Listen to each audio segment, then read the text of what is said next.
சீமான் அவர்கள் வந்து 234 வேட்பாளர்களையும் முடிவு செய்து தொகுதி கூட ஃபிக்ஸ் பண்ணிட்டாரு அப்படின்றது எனக்கு நேற்று கிடைத்த செய்தி. இதில் வந்து எல்லா ஜாதியினருக்கும் மதத்தினருக்கும் சிறுபான்மையினர் உட்பட எல்லாருக்கும் வந்து இது கொடுத்துருக்காரு பிரதிநிதித்துவம். விஜயோட கட்சியில் 234 கேண்டிடேட் எங்கே இருக்காங்க? பேசும்போது என்ன சொன்னார் வார்த்தைகள்? யார் ஆதவர் நீங்கள் தான் ரவுடியா?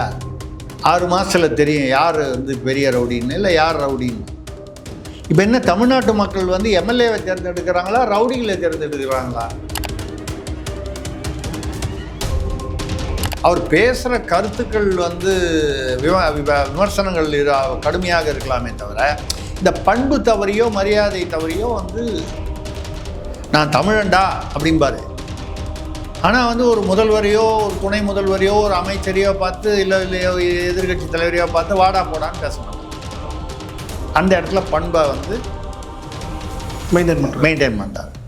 அப்போ வந்து தமிழ்நாட்டில் திமுக அதிமுகவை தாண்டி 3வது ஒரு கட்சி வளருவதை இரு கட்சிகளுமே விரும்புவதில்லை. சரி, அப்போ சீமானை எப்படின்னு பார்த்தீங்கன்னா சீமானுக்கு ஒரு இது வந்து என்னுடைய கருத்துனால நான் சொல்கிறேன். சீமான் வந்து பேசுறது பூரா கருத்தியல் பேசுகிறாரு, இல்லை ஆளுங்கட்சியுடைய தவறுகளை தாக்கி பேசுகிறாரு. அவர் அந்த கட்சியை அழிக்கணுன்ற கோபமும் ஆத்திரமும் எந்த கட்சிக்கும் வராது. நம்ம எந்த கட்சிக்கும் சொல்லுறது திமுகவுக்கோ அதிமுகவுக்கோ, ஏன்னா இது 2 தான் பெரிய கட்சி. தலைமைக்கு இருக்கக்கூடியது வந்து அது வந்து ஒரு டாக்டிக்ஸாக இருக்கலாம், ஒரு வியூகமாக இருக்கலாம். மக்களை பொறுத்தவரை இவங்க 2 பேருக்குள்ளதான்ற இமேஜை கிரியேட் பண்ணணுன்ற எண்ணமாக இருக்கலாம். ஆனால் அதே எண்ணம் கீழே இருக்கக்கூடிய கீழ்நிலை நிர்வாகிகள் தொண்டர்களுக்கு பலவீனமாக தெரிகிறது. இப்போ அதனால தான் என்டிகேல வந்து இணைகிறாங்களா? அதனால் அவங்க வந்து நாம் தமிழரில் போகிறது அவங்களுக்கு கொஞ்சம் அவர்களுடைய மனதுக்கு ஏதோ ஏற்புடையதாக இருக்கிறது. அப்போது நீங்கள் இப்படி நாம் தமிழருக்கு மட்டும்தான் இது வரும்னு நான் சொல்லலை. இன்னும் தேர்தலுக்கு முன்னால் தாவேகாவிலிருந்து நாம் தமிழருக்கு வந்து அதிகமானவர்கள் வந்து கூட்டமாக வரலாம். ஏன்னா தாவேகாவுடைய பலவீனங்கள் ஒன்றொன்றாக வெளியில் வரும்போது வரலாம். இதை தாண்டி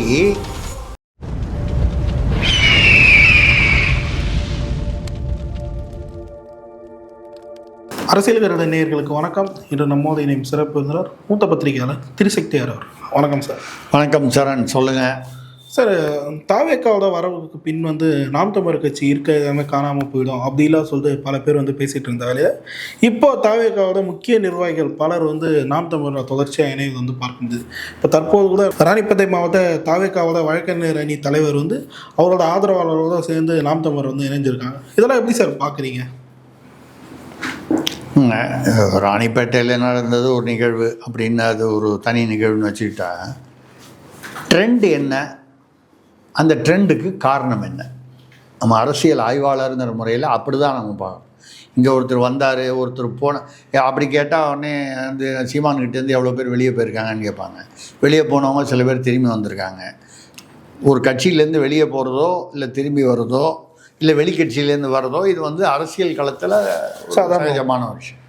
ஆனால் இதற்கு பின்னால் உள்ள காரணங்கள் என்னன்னு பார்த்தீங்கன்னா, இதில் வந்து இப்போ திமுக அதிமுக மாதிரி ஒரு கட்சி, இல்லை சீமான் ஏற்கனவே 10 வருஷமாக கட்சி நடத்திருக்கு, இந்த மாதிரி இடங்களில் வந்து அந்த குறிப்பிட்ட நபர்களுக்கு வந்து அதிருப்திகள் ஏற்பட்டிருக்கும். இப்போ ஏன் வந்து மருது அழகராஜ் வந்து ஓபிஎஸ் கிட்டேருந்து வந்து இதில் வந்து சேர்றாரு, திமுகவில் வந்து சேர்றாரு. அவர் பேர் என்ன, மனோஜ் பாண்டியன் இவ்வளோ வருஷமாக கூடவே இருந்தார் ஓபிஎஸ்க்கு.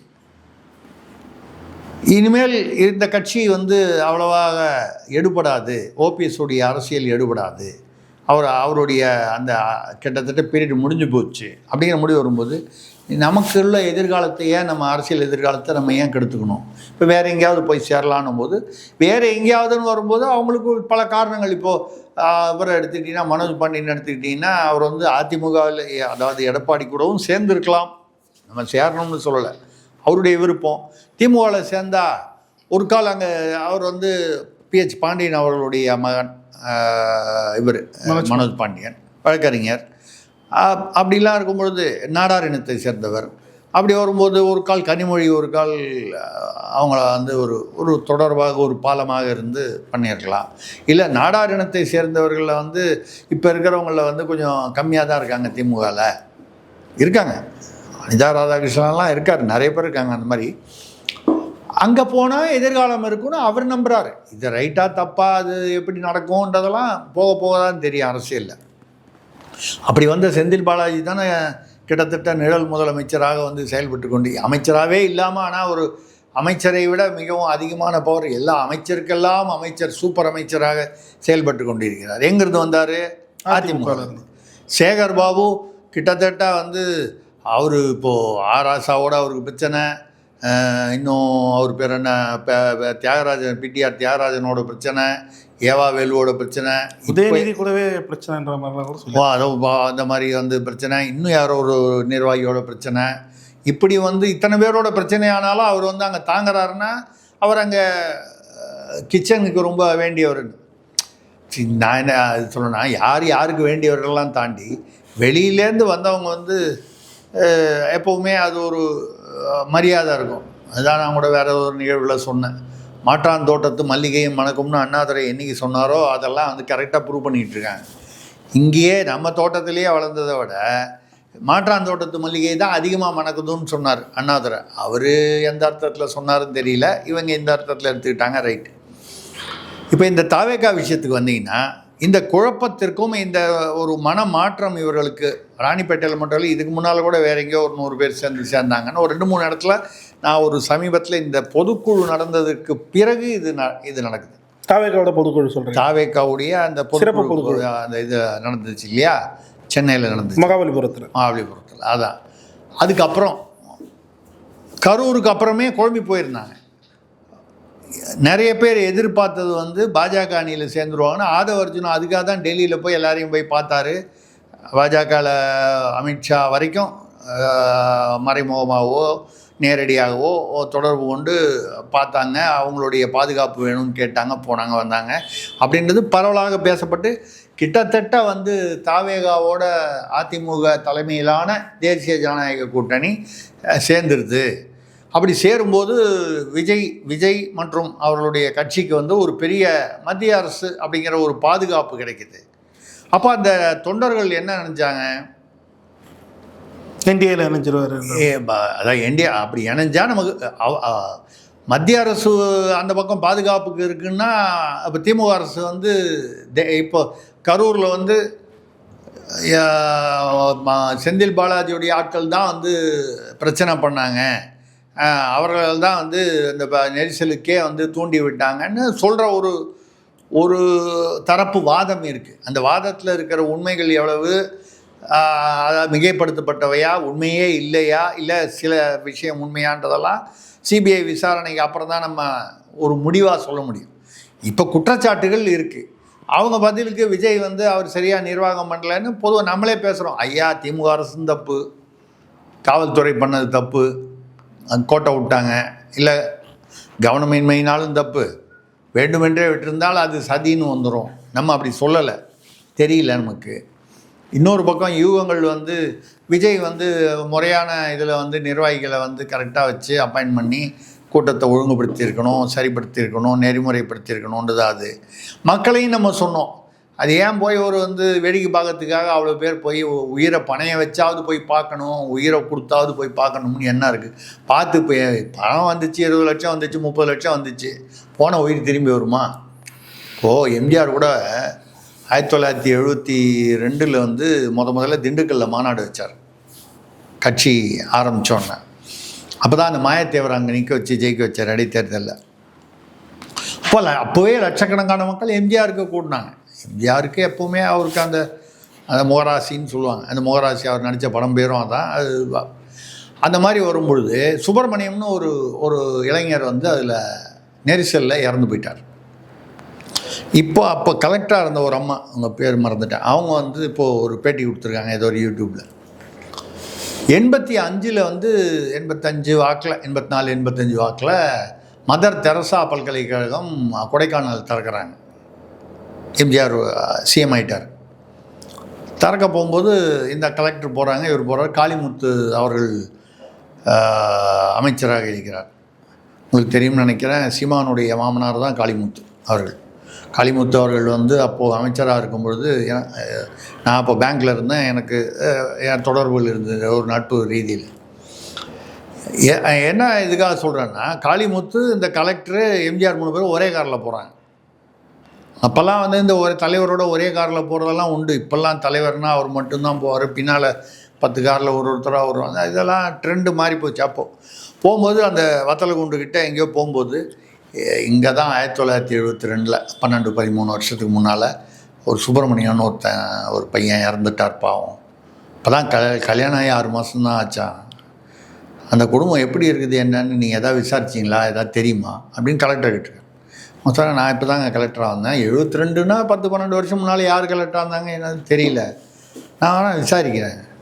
சரி விசாரிங்க. மதர் தெரசா அப்போ உயிரோடு இருந்த பீரியட், அவங்களே வந்து தான் திறந்தாங்க அந்த பல்கலைக்கழகத்தை. வந்து போய் திறந்தாங்க.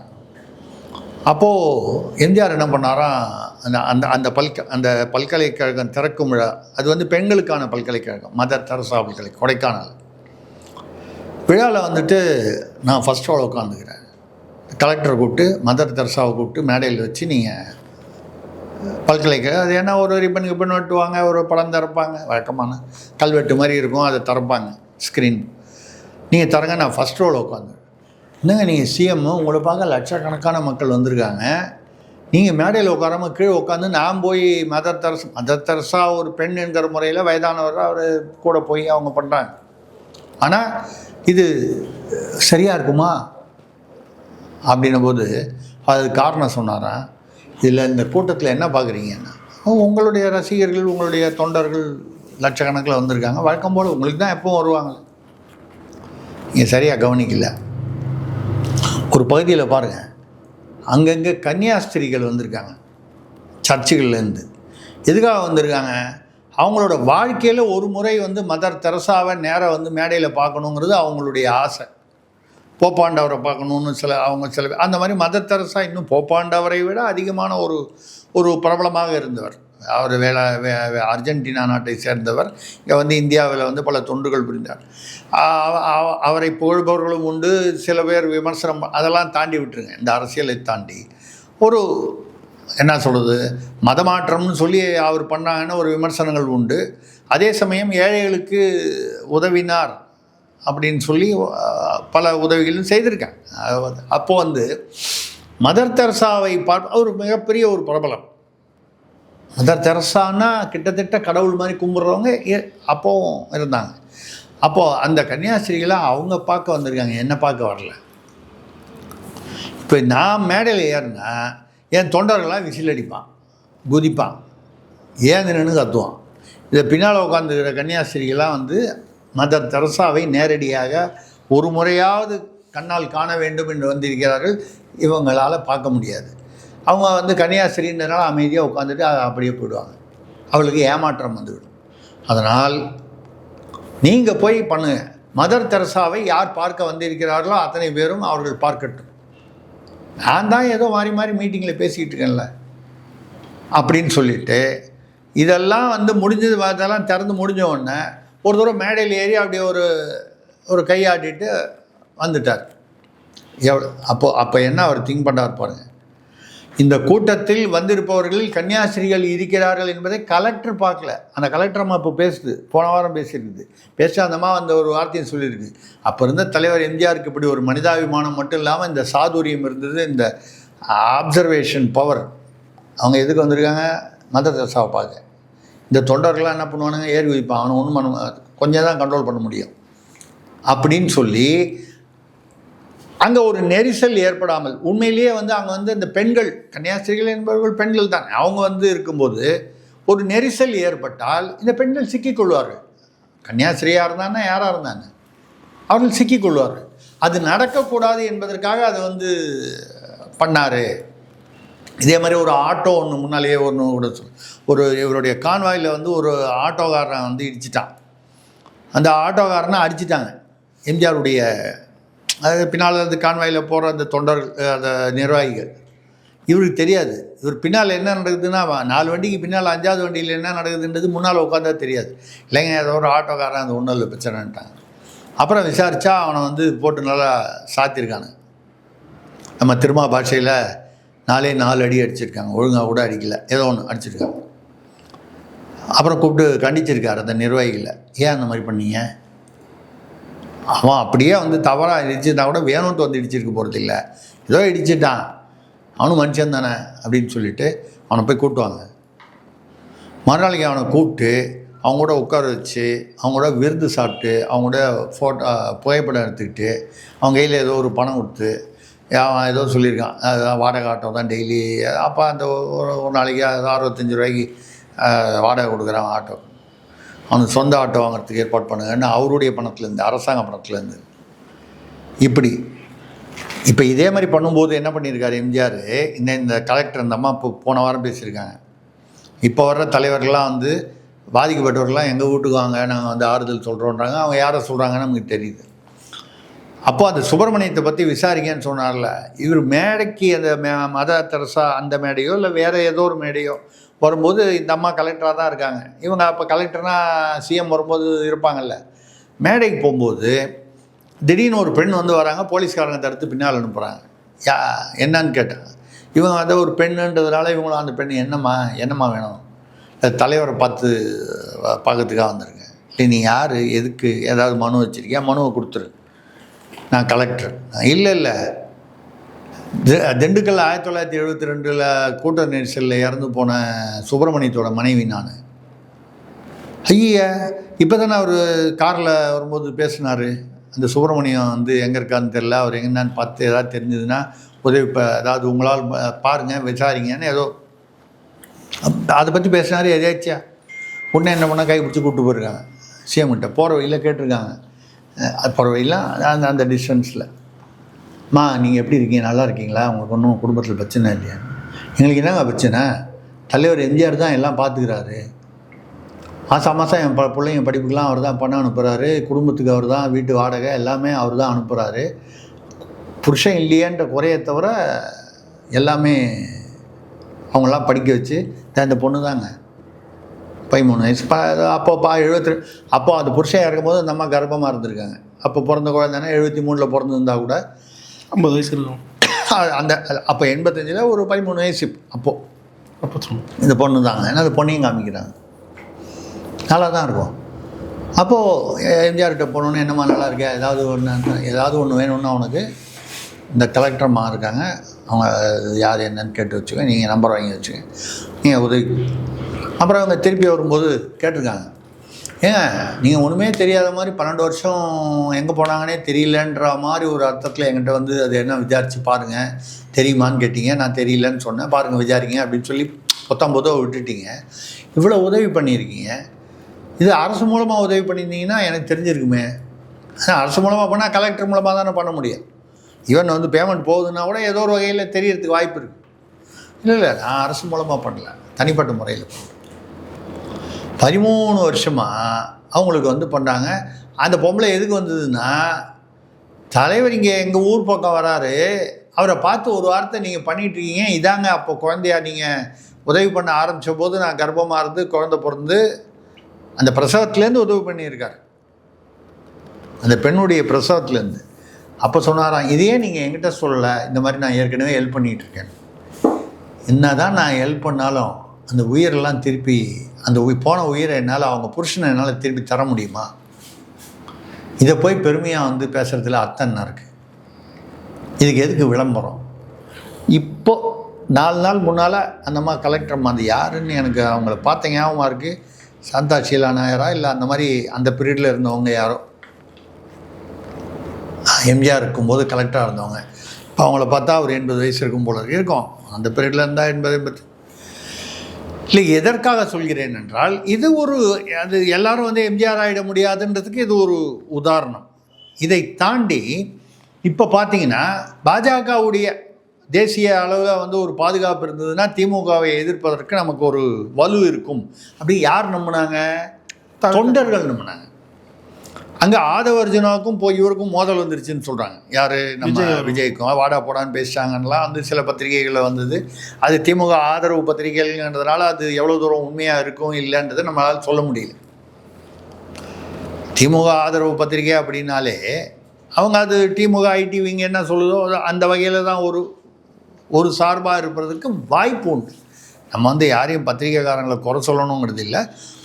ஒரு கட்சியுடைய ஆதரவு நிலை எடுத்ததுக்கப்புறம் அதுக்கு சார்பாக தான் இருக்கும். ஆனால் என்னன்னா, நம்ம வெளியில் விசாரித்த நமக்கு கிடைத்த பொதுவான எந்த சார்பற்ற தகவல், கட்சி சார்பற்ற தகவலில் என்னன்னு சொன்னால், அவர்களுடைய ஆதவ அர்ஜுனா வந்து பிஜேபி பக்கம் போகணுன்றாரு.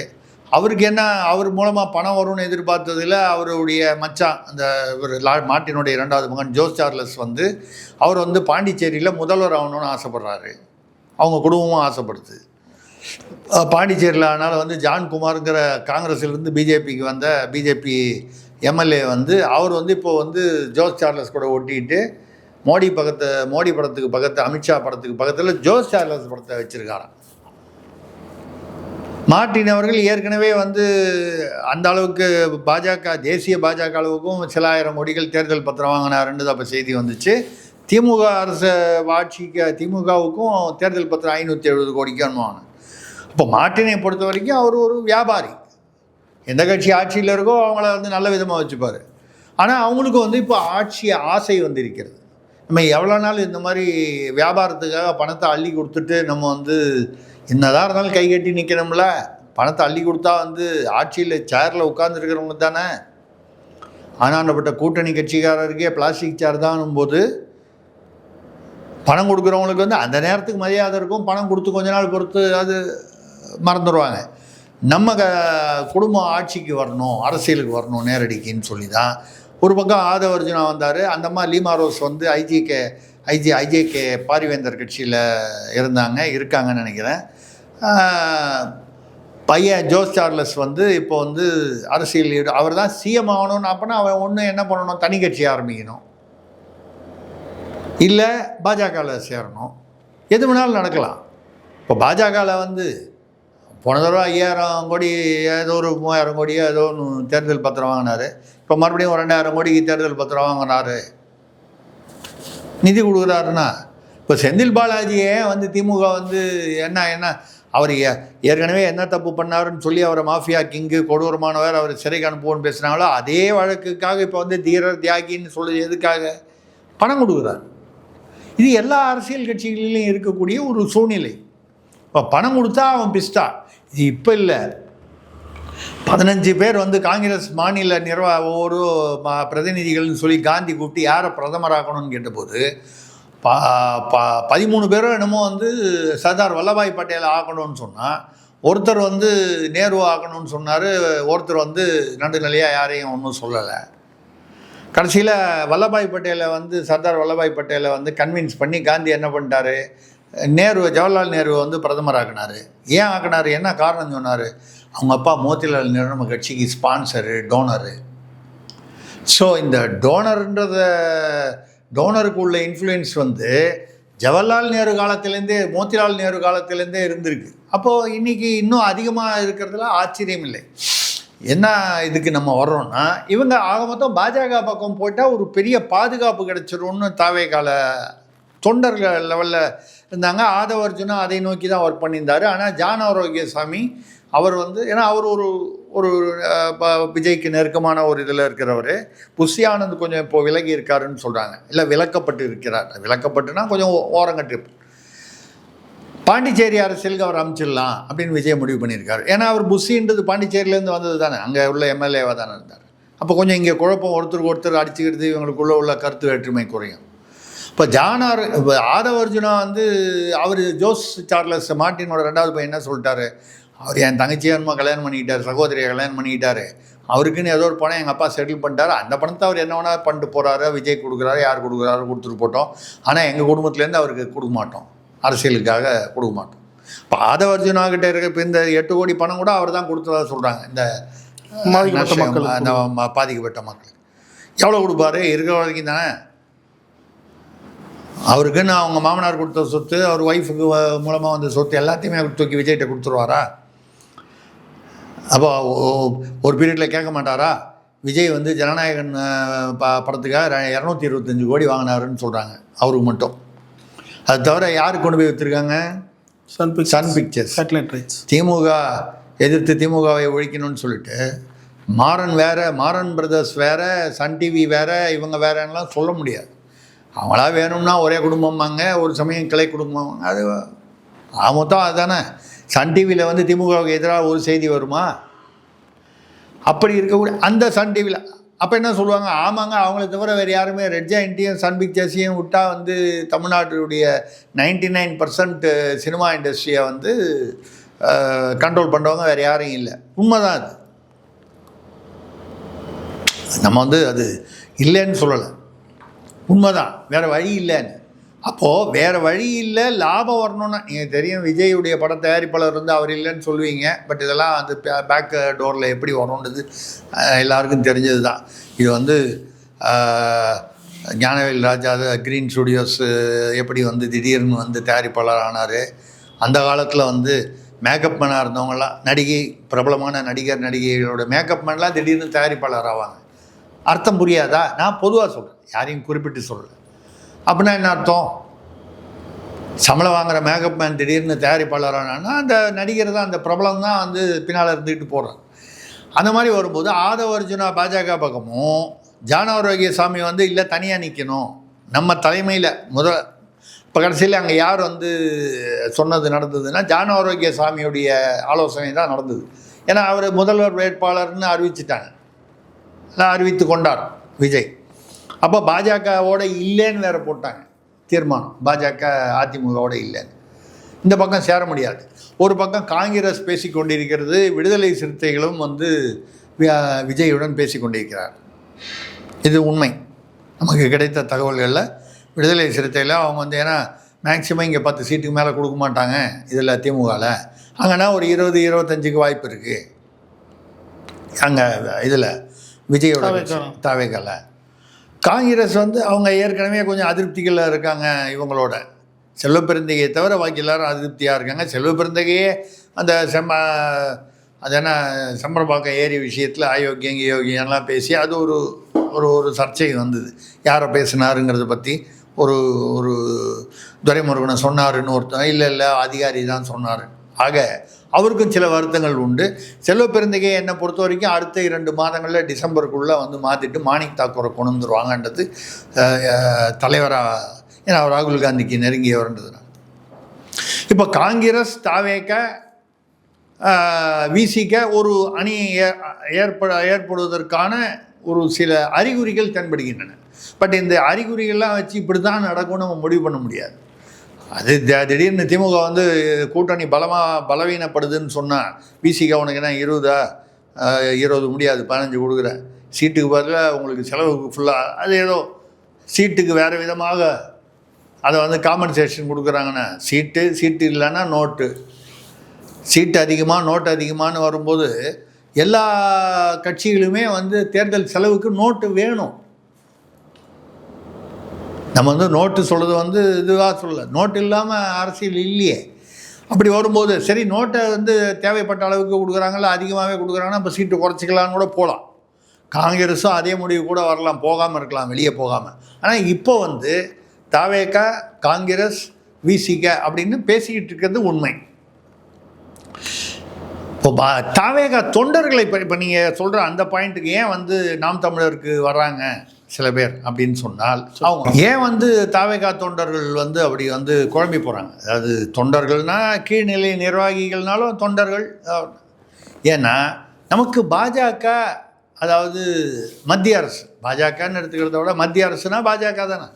அதிமுக அந்த பக்கம் போகும்போது அதிமுகவினால் அவங்களுக்கு வந்து பெனிஃபிட் இல்லைன்னா கூட பாஜக வந்து ஒரு என்ன சொல்கிறது, காட்ஃபாதர் மாதிரி ஒரு பாதுகாப்பாளராக இருப்பாங்க. விஜய்க்கு ஒன்றுன்னா மத்திய அரசு அதில் தலையிடும், நேரடியாகவோ மறைமுகமாகவோ தலையிடும். திமுகவும் விஜய் கட்சியை தொந்தரவு பண்ணுறதுக்கு, ஏன்னா ஏன் தொந்தரவு பண்ணணும்னு கேட்டிங்கன்னா அதுதான் அரசியல். நமக்கு எதிராக ஒருத்தர் வந்து வளர்ந்துருவாருன்னா அவருடைய வளர்ச்சியை வந்து கட் பண்ணுறது தான் வந்து அரசியல். அந்த வகையில் அப்போ அந்த பாதுகாப்பு இப்போ இல்லைன்னு தீர்மானமே போட்டாங்க. இனிமேல் பாஜக உள்ளே வருவாங்களா? கூட்டா விஜயா போனால் கூட உள்ளே விட மாட்டாங்க. தீர்மானம் போட்டால் அது அவங்களுக்கு ஒரு அவமானம் தான், ஒரு அவமதிப்பு தானே. அது முடிஞ்சு போச்சு. காங்கிரஸ் வருமா வராதா, காங்கிரஸ் வந்தால் விசிகா வரும், அப்புறம் கம்யூனிஸ்ட் வருமா, இதெல்லாம் வந்து பெரிய கேள்விக்குறி. அப்போ விஜய் வந்து அப்படியே இருந்தாலும் விஜய் தான் வந்து கூட்டணிக்கு தலைமை அப்படின்னா விஜயால் தனியாக இப்போ திருமாவளவன் வந்து அவர் கட்சிக்கு என்ன ஓட்டு, என்ன சீட்டு, என்ன நோட்டுன்னு தான் பார்ப்பார். காங்கிரஸ் வரும்போது அவங்களுக்கு என்ன சீட்டு, என்ன மற்ற டேர்ம்ஸு, எந்தெந்த தொகுதிகள் ஜெயிக்கக்கூடிய தொகுதிகளா இல்லையா, இதான் பார்ப்பாங்க. அது இல்லாமல் விஜய் வந்து ஜெயிக்கிறதுக்கான எல்லா இடத்துலையும் போய் நீங்கன்னா போய் பரப்புரை பண்ணுவாங்க அந்தந்த ஜாதி மக்கள், அந்தந்த அவங்களுக்கு வலுவாக இருக்கக்கூடிய இடங்களில். பட் இவங்க வந்ததுனால விஜய் ஜெயிச்சிருவார், முதல்வர் ஆகிடுவார்னு ஒன்றும் கணக்கு கிடையாது. அப்படி காங்கிரஸுக்கு ஒரு பெரிய வாக்கு வங்கியும் இல்லை. விசிகாவுக்கு குறிப்பிட்ட இடங்களில் வாக்கு வங்கி இருக்குது. அந்த குறிப்பிட்ட இடங்களை தாண்டி மற்ற இடங்களில் வந்து எதிர்ப்பே இருக்கும். நீங்கள் தனி தொகுதியில் பார்த்தீங்கன்னா விசிகா நிற்கக்கூடிய தனி தொகுதியில் திமுகவை சேர்ந்த பட்டியலினத்து அல்லாத இடைநிலை சாதின்னு சொல்லுவாங்க, மற்ற சாதியினர், இவங்களே திமுககாரன் விசிகாவுக்கு ஓட்டு போட மாட்டான். அந்த இடத்துல வந்து கட்சியை விட அவனுக்கு சாதி பெருசாக தெரியும். இதெல்லாம் வந்து வரலாற்றில் எடுத்து நீங்கள் புள்ளி விவரங்களை பார்த்தீங்கன்னா நல்லா தெரியும். மற்ற இடங்களில் திமுக பெற்றிருக்கிற அதே வாக்கு ஒரு விகிதம் பார்த்தீங்கன்னா தனி தொகுதியில் வந்து கம்மியாக இருக்கும். விசிகா வந்து ஜெயிச்சிருப்பாங்க, ஆனால் வாக்கு வங்கி பார்த்தீங்கன்னா கம்மியாக இருக்கும், சுருங்கி இருக்கும். ஏன்? திமுகவிலேயே இருக்கிற பிற ஜாதிகாரன் இதுக்கு ஓடப்படும். இந்த ஜாதி அரசியல் தவறுன்னு தான் நம்ம சொல்கிறோம். ஆனால் வந்து தவிர்க்கப்பட முடியாத ஒரு சக்தியாக இருக்கிறது சாதி தமிழ்நாட்டில். இதே மாதிரி பார்த்தீங்கன்னா ஏன் வந்து தாவேகாவை வந்து இவங்க வந்து அழிக்கணும், இல்லை வந்து அவங்களுடைய வளர்ச்சியை தடுக்கணும்னு திமுக நினைக்குதுன்னா, நான் சொல்லுறதில் வந்து அது சரியா தவறா என்பதை விட அது யதார்த்தத்தில் நடக்கத்தான் செய்யும். கூட சொல்லுவாங்க விஜயகாந்த் வந்து கூட்டணி சேர்ந்தார், அதனால தான் அவர் வந்து கட்சி பலவீனப்பட்டு போச்சு, அந்த தவறை செய்யக்கூடாதுன்னு விஜய் கட்சியில் கூட மேடையில் பேசியிருக்காங்க இந்த பொதுக்குழுவில். ஆனால் உண்மை அது இல்லை. விஜயகாந்த் வந்து ஒரு சமயம் அதிமுகவுடன் ஜெயலலிதா அவர்களுடன் கூட்டணியாக இருந்து அதற்கப்புறம் மூன்றாவது அணியாக போனார். மூன்றாவது அணியாக போனதுனால கூட அவங்க கோவப்பட்டாங்கன்னு சொல்ல முடியாது. சட்டசபையில் வந்து முதல்வர் ஜெயலலிதா அவர்களை நோக்கியே வந்து நாக்கை மடித்து காட்டி, அது சும்மா அது ஒரு என்ன சொல்லுது, அது ஒரு அடையாளம், பாரு நான் பயப்படல யாருக்கும் அப்படின்னு. ஜெயலலிதா அவங்க ரொம்ப சென்சிட்டிவ், இந்த மாதிரி விஷயங்களை வந்து ரொம்ப பர்சனலாக எடுத்துக்கூடியவங்க. சில தலைவர்கள் வந்து ஏதாவது சொல்லிட்டு போகிறான் நமக்கு நான் விட்டு போடுறவங்க இருப்பாங்க. அப்படி இருக்கக்கூடிய அந்த அம்மா ஒவ்வொரு தலைவருக்கு ஒரு ஸ்டைல். அது மாதிரி வரும்பொழுது அந்த அம்மா வந்து என்னையா பார்த்து நீ வந்து ஜாட காமிக்கிற ஒரு பெண்மணியாக இருந்து அப்படின்னு அரசியல் ரீதியாக அவருக்கு வந்து கட்சி அதற்கு மேல் வளர்ச்சி தடைப்படுற மாதிரி அரசியல் ரீதியாக என்ன செய்யணுமோ செஞ்சுட்டாங்க. தமிழ்நாட்டில் திமுக அதிமுகவை தாண்டி மூன்றாவது ஒரு கட்சி வளருவதை இரு கட்சிகளுமே விரும்புவதில்லை. சரி, அப்போ சீமானை எப்படின்னு பார்த்தீங்கன்னா, சீமானுக்கு ஒரு இது வந்து என்னுடைய கருத்துனால் நான் சொல்கிறேன். நான் ஏதோ சீமானுக்கு சப்போர்ட் பண்ணி பேசணும்னு எனக்கு அவசியம் இல்லை. எனக்கு சீமானிடம் எந்த எதிர்பார்ப்பும் இல்லை. சும்மா சொல்லுவாங்க சீமானுக்கு சொம்புன்னுவாங்க, அதுன்னுவாங்க, அதெல்லாம் வழக்கமாக சொல்லுவாங்க. ஆனால் சீமான் வந்து பேசுகிறது பூரா கருத்தியல் பேசுகிறாரு, இல்லை ஆளுங்கட்சியுடைய தவறுகளை தாக்கி பேசுகிறாரு.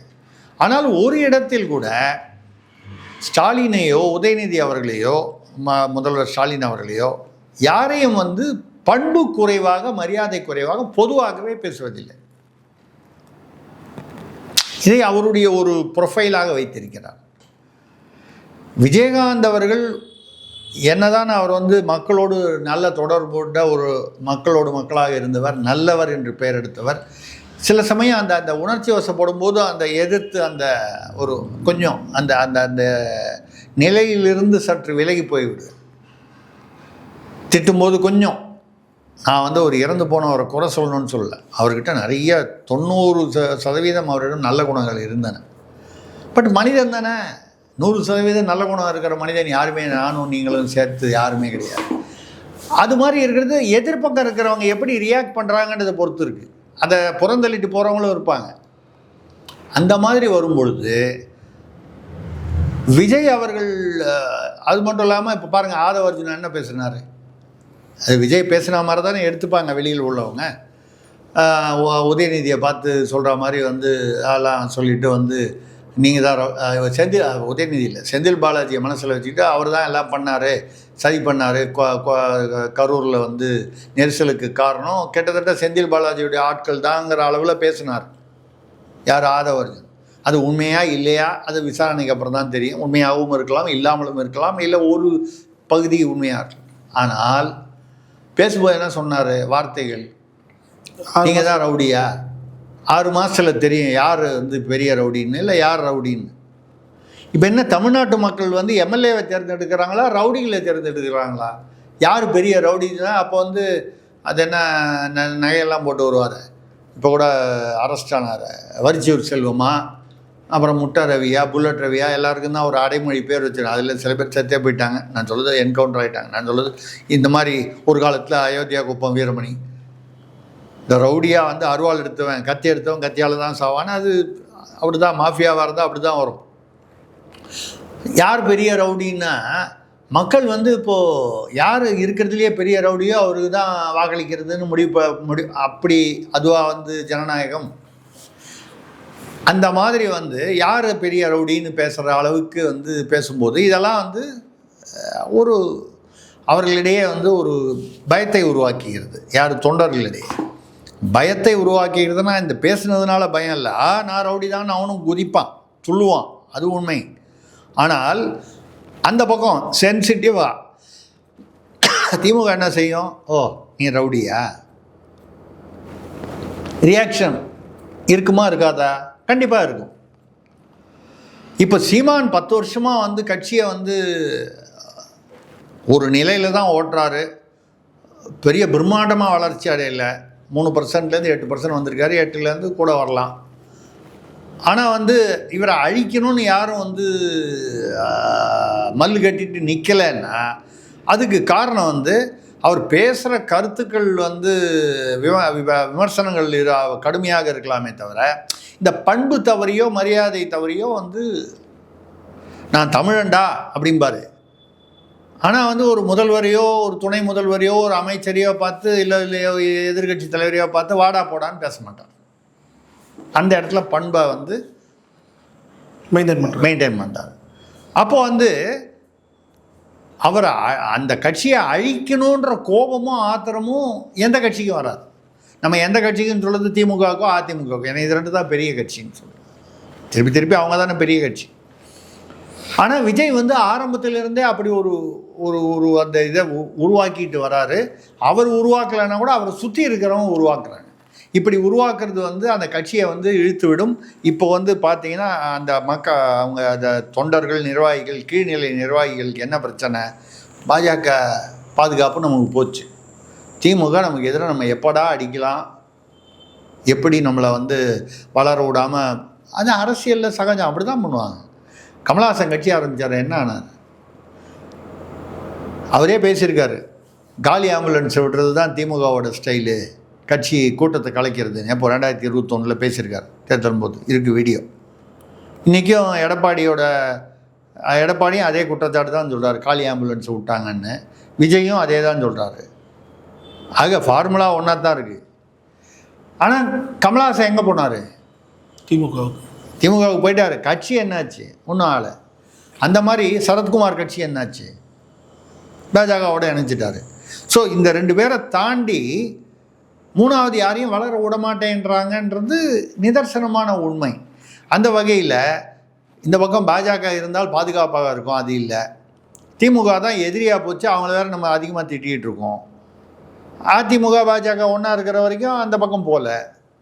அப்போ யார் நமக்கு வந்து ஒரு பாதுகாப்புன்னா, நமக்கு நாமே பாதுகாப்புன்னா, தேர்தலில் பூத் ஏஜென்ட்டெல்லாம் வந்து பார்த்திங்கன்னா அவங்களுக்கு இருக்கிற திமுகவுக்கு இருக்கிற அனுபவமும் முக்கால்வாசி அனுபவம் அதில் அதிமுகவுக்கு இருக்குது. இவங்களுக்கு யார்? நாம் தமிழருக்கு 10 வருஷமாக ஏதோ ஒரு அனுபவம் இருக்குது. திமுக அதிமுக அளவுக்கு இல்லைன்னா கூட ஒரு குறிப்பிட்ட கணிசமான அனுபவம். தவேகாவுக்கு என்ன இருக்குது அனுபவம்? ஒரு கூட்டமே நிர்வாகம் பண்ணும்போது இவ்வளோ குழப்பம் வருது. சதி செஞ்சு வந்ததா, இயல்பாக நடந்ததா, யாருடைய தவறு, இதெல்லாம் தாண்டி வந்தது. அப்போ அந்த பூத்தில் வந்து ஏதாவது பிரச்சனைனால் என்ன பண்ணுவாங்க? இவங்களால் வந்து கட்சி நடத்த முடியாது. நம்ம வந்து போய் இந்த 234 கேண்டிடேட் இப்போது சொல்லி முடிச்சிருவோம். சீமான் அவர்கள் வந்து 234 வேட்பாளர்களையும் முடிவு செய்து தொகுதி கூட ஃபிக்ஸ் பண்ணிட்டாரு அப்படின்றது எனக்கு நேற்று கிடைத்த செய்தி. இதில் வந்து எல்லா ஜாதியினருக்கும் மதத்தினருக்கும் சிறுபான்மையினர் உட்பட எல்லாருக்கும் வந்து இது கொடுத்துருக்காரு பிரதிநிதித்துவம். இஸ்லாமியர்கள், கிறிஸ்தவர்கள், வன்னியர்கள், பிராமணர்கள், முக்குளத்தோர்கள், இப்படி எல்லாருக்கும் கொடுத்துருக்கார். ஒரு பட்டியலில் இருந்தவர்கள், அதில் அதுக்கப்புறம் மற்ற இடைநிலை சாதியினர், இப்படி எல்லா இடத்துலையும் அது ஏதோ ஒரு கணக்கில் அவர் என்ன கணக்கு போடுறாருன்னு நமக்கு தெரியாது. ஏதாவது போட்டு கிட்டத்தட்ட 234 தொகுதிக்கு ரெடி பண்ணிட்டார். விஜயோட கட்சியில் 234 கேண்டிடேட் எங்கே இருக்காங்க? ஏதோ சின்ன சின்ன கூட்டணி கட்சிகளுக்கு 34 கொடுக்குறதா கூட 200 பேர் தயார் பண்ணோம்ல. 200 பேர் இருக்காங்க. யாருன்னா இந்த 200 பேருக்கு முதல்ல வந்து கட்சி தலைமை பேரில் ஒரு நம்பிக்கை வரணும். பூத் ஏஜென்ட் வந்து பழக்கப்படணும். இந்த என்னெல்லாம் வந்து எலெக்ஷனில் வந்து குல்மால் நடக்கும் போகும் வரணும். இப்போ கூட இந்த SIR நடக்குது. அதில் நேற்று இப்போ இன்னைக்கு காலையில் வீடியோ பார்த்தேன். அரசு அலுவலரோ மாநகராட்சி அலுவலரோ போகாமல் திமுகவை சேர்ந்த ஒரு பெண்மணி போய் வந்து உட்காந்து கேட்குறாங்க, நீங்கள் ஏன் வந்தீங்க? திமுக இல்லை நீங்கள் ஏன் வந்தீங்கன்னு கேட்டால், இல்லை அவருக்கு பதிலாக நாங்கள் வந்திருக்கோம், அந்த அலுவலர் கொஞ்சம் பிஸியாக இருக்கார். எப்படிங்க அரசு அலுவலருக்கு பதிலாக திமுக ஆட்கள் எப்படி போகலாம்? அப்போ அப்படி போகும்போது அவர்கள் எடுக்கும் அந்த ஃபார்ம் கொடுத்து அதை எழுதி வாங்குறாங்கன்னா, போலி வாக்காளர்களை நீக்குவார்களா, நீக்குவதை தடை செய்வார்களா, புதிதாக போலி வாக்காளர்களை சேர்ப்பார்களா? அவங்க செய்கிறாங்க, செய்யலை, சந்தேகம் வருமா வராதா? ஏனென்றால் இந்த அளவுக்கு தைரியமாக வேறு ஒரு கட்சியாக இருந்தால் அரசு அலுவலருக்கு பதிலாக திமுக அனுப்புகிறோமே, நாளைக்கு வீடியோ வந்தால் என்ன பிரச்சனை வந்தால் பார்த்துக்கலாம் அப்படிங்கிற தைரியத்தில் அந்த வலிமையில் அவங்க இருக்காங்க. அதை ஒப்பிடும்போது தாவேகா எங்கே இருக்காங்க? இவங்க LKG, அவங்க PhD. LKGயும் PhD இதில் சும்மா வேறு இல்லாமல் வந்து தாவேகாவும் திமுகவும் தான் போட்டி, தாவேகாவும் திமுகவும் தான் போட்டின்னா அவங்க அதிமுகவை வந்து கான்சென்ட்ரேட் பண்ணுறது, அதாவது பாஜக அந்த அணியை கான்சென்ட்ரேட் பண்ணாமல் இவங்களை எப்படி ஃபோக்கஸ் பண்ணி அடிக்கணும்னு தான் பார்ப்பாங்க. சீமானை கூட பார்க்க மாட்டாங்க. நீ எனக்கு எதிரின்னு சொல்லி பேசுகிறியா அப்படின்ற ஒரு எண்ணம் வரும். இப்போ இந்த எண்ணம் வந்து தலைமைக்கு இருக்கக்கூடியது வந்து அது வந்து ஒரு டாக்டிக்ஸாக இருக்கலாம், ஒரு வியூகமாக இருக்கலாம். மக்களை பொறுத்தவரை இவங்க 2 பேருக்குள்ளதான்ற இமேஜை கிரியேட் பண்ணணுன்ற எண்ணமாக இருக்கலாம். ஆனால் அதே எண்ணம் கீழே இருக்கக்கூடிய கீழ்நிலை நிர்வாகிகள், தொண்டர்களுக்கு பலவீனமாக தெரிகிறது. இப்போ அதனால தான் NTKல வந்து இணைகிறாங்களா? அதனால் அவங்க வந்து நாம் தமிழரில் வந்து அவங்க போய் திமுகவில் இணையமா, திமுகவுக்கு போகிறதுக்கு வாய்ப்பு இல்லை. அடுத்தது அதிமுகவுக்கு போகக்கூடாதுன்னு ஒன்றும் இல்லை, பாஜகவுக்கு போகக்கூடாதுன்னு இல்லை, போகலாம். நாம் தமிழரில் போகிறது அவங்களுக்கு கொஞ்சம் அவர்களுடைய மனதுக்கு ஏதோ ஏற்புடையதாக இருக்கிறது. அப்போது நீங்கள் இப்படி நாம் தமிழருக்கு மட்டும்தான் இது வரும்னு நான் சொல்லலை. இன்னும் தேர்தலுக்கு முன்னால் தாவேகாவிலிருந்து நாம் தமிழருக்கு வந்து அதிகமானவர்கள் வந்து கூட்டமாக வரலாம். ஏன்னா தாவேகாவுடைய பலவீனங்கள் ஒன்றொன்றாக வெளியில் வரும்போது வரலாம். இதை தாண்டி தேர்தல் நெருங்கும் பொழுது திமுக மெயினாக திமுக, ஓரளவுக்கு அதிமுக பலமான கட்சிகள் இந்த கடைசி நிமிஷத்தில் வேட்பாளர்களையோ இல்லை அந்த உள்ளூர் நிர்வாகிகளோ பணம் கொடுத்து வாங்குவது என்பது திமுக திராவிட மாடலுடைய அச்சாணி. அதில் திமுக அதிகமாக செய்யும், அதிமுக அங்கங்கு செய்யலாம், ஆனால் திமுக அளவுக்கு செய்ய மாட்டாங்க. திமுகவில் தைரியமாக செய்வாங்க. எவ்வளோ இவனால் வந்து நம்ம அந்த தொகுதியில் நம்ம கட்சி தோற்றுருமா? எவ்வளோ கொடுத்தா அவன் என்ன பண்ணான்? எம்எல்ஏவாக வந்து 5 வருஷத்தில் அப்படியே வந்தால் கூட எதிர்கட்சி எம்எல்ஏவாக இருந்து நான் எவ்வளோ சம்பாதிப்பேன்? ஒரு 5 கோடி 10 கோடி சம்பாதிப்பேன், 15 கோடி தரேன்றாங்க. இது தேர்தலுக்குன்னு செலவு பண்ண வேணாம், வாங்கிட்டு கம்முன்னு உட்காந்து.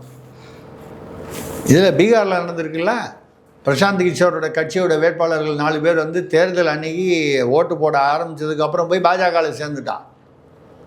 எப்படி சேர்ந்துருப்பான்? நல்லா யோசனை பண்ணி பாருங்கள். இதுக்கு ஒரு பெரிய வந்து எந்த கட்சியுமே வந்து புனிதமான கட்சின்னு நான் சொல்லலை, பாஜக உட்பட.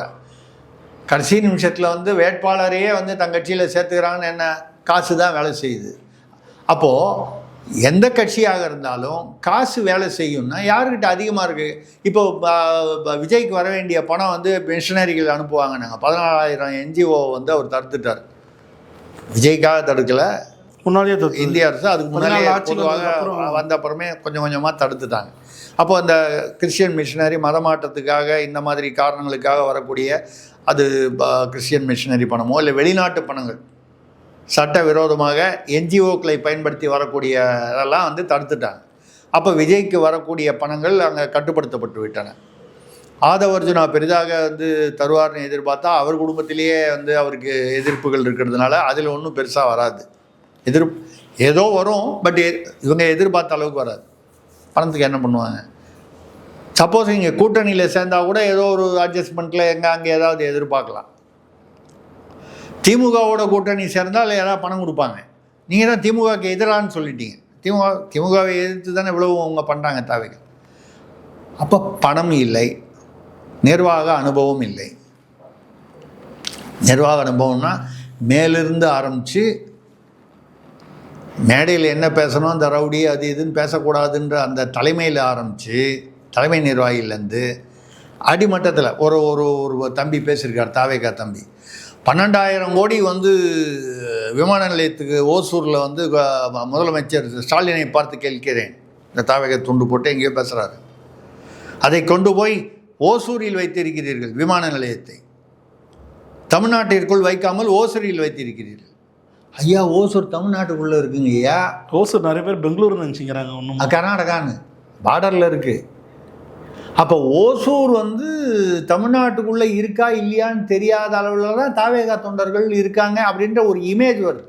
எல்லா தாவேகா தொண்டர்களும் வந்து அவங்களுக்கெல்லாம் வந்து ஒன்றுமே தெரியாது, நம்ம தப்பாக சொல்லக்கூடாது, நியாயம் இல்லை. ஆனால் எது ஹைலைட் ஆகுது? எப்போவுமே தவறுகள் தானே வருது. முதல்வர் வந்து உத்தர கோசமங்கைங்கிறத உத்தர சோகமங்கைன்னு மாற்றி படிச்சுட்டார் ஏதோ ஒரு டங் ஸ்லிப்பில். வைரல் ஆகுதா இல்லையா? முதல்வர் சரியாக பேசுனது 100 இருக்கும்,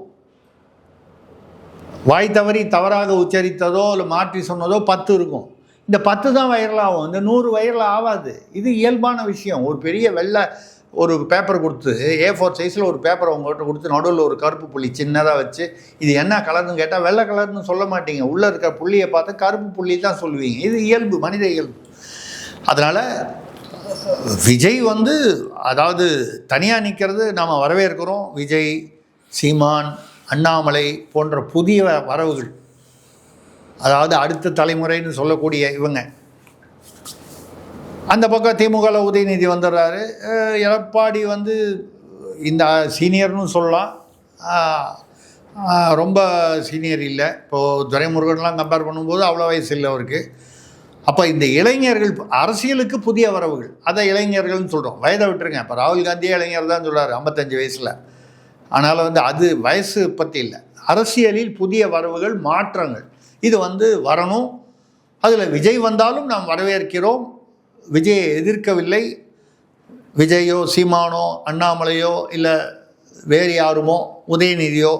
ஆனால் வந்து என்னென்னா யார் வந்தாலும் மக்களுக்கு நல்லது செய்யணும், மக்களுக்கு நல்லது செய்யணும்னு நீங்கள் சொல்கிறது மட்டும், வாயில் சொல்கிறது மட்டும் இல்லாமல் மக்கள் நம்பணும், நீங்கள் வந்ததை நிறைவேற்றணும். போக பார்க்கலாம். ஓகே சார், பல்லர்கிளிக்கு தெளிவாக சார். நன்றி, வணக்கம்.